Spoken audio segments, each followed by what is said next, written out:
আচ্ছা, কখনো কি এমন কাউকে দেখেছেন যে কোনো কারণ ছাড়াই শুধু অন্যকে সাহায্য করার জন্য এগিয়ে আসে? এই যে দয়া বা পরোপকার, ঠিক এই ব্যাপারটার সাথেই কিন্তু আজকের ইংরাজি শব্দটা জড়িত। শব্দটা হলো বেনেভোলেন্ট।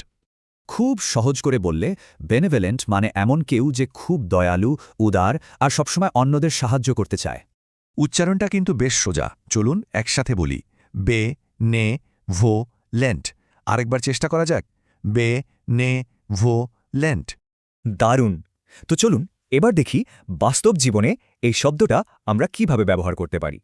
দেখুন, এই বাক্যে একজন সিইওর কথা বলা হচ্ছে। তার বেনেভেলেন্ট বা দয়ালু স্বভাবের কারণে কর্মীরা তাকে খুব পছন্দ করে। আবার এখানে একটা কোম্পানি বেনেভেলেন্ট বা উদারভাবে দান করছে, এতে কি হচ্ছে? মানুষের কাছে তাদের সম্মান বাড়ছে। এই যে দেখুন, একজনের বেনেভোলেন্ট নেচার বা দয়ালু স্বভাবটা কিভাবে বোঝা যাচ্ছে, তার ভালো কাজের মাধ্যমে। আচ্ছা, শব্দটা যাতে সহজে মনে থাকে সেজন্য একটা ছোট্ট গল্প শুনলে কেমন হয়? চলুন শুরু করা যাক। আমাদের আজকের গল্পের নাম দ্য বেনেভোলেন্ট শপকিপার, মানে দয়ালু দোকানদার। গল্পটা রহিম সাহেবকে নিয়ে। তিনি ছিলেন খুবই বেনেভোলেন্ট একজন মানুষ, সবার সাথে হাসি মুখে কথা বলতেন। আর তার সবচেয়ে বড় বেনেভেলেন্ট কাজটা কি ছিল জানেন? তিনি গরিব ছাত্রছাত্রীদের বই কেনার জন্য টাকা জমাতেন।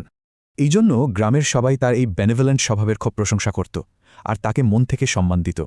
তাহলে সব মিলিয়ে মনে থাকবে তো, বেনেভোলেন্ট মানেই হলো দয়ালু, উদার আর সাহায্য করতে ভালোবাসে এমন কেউ।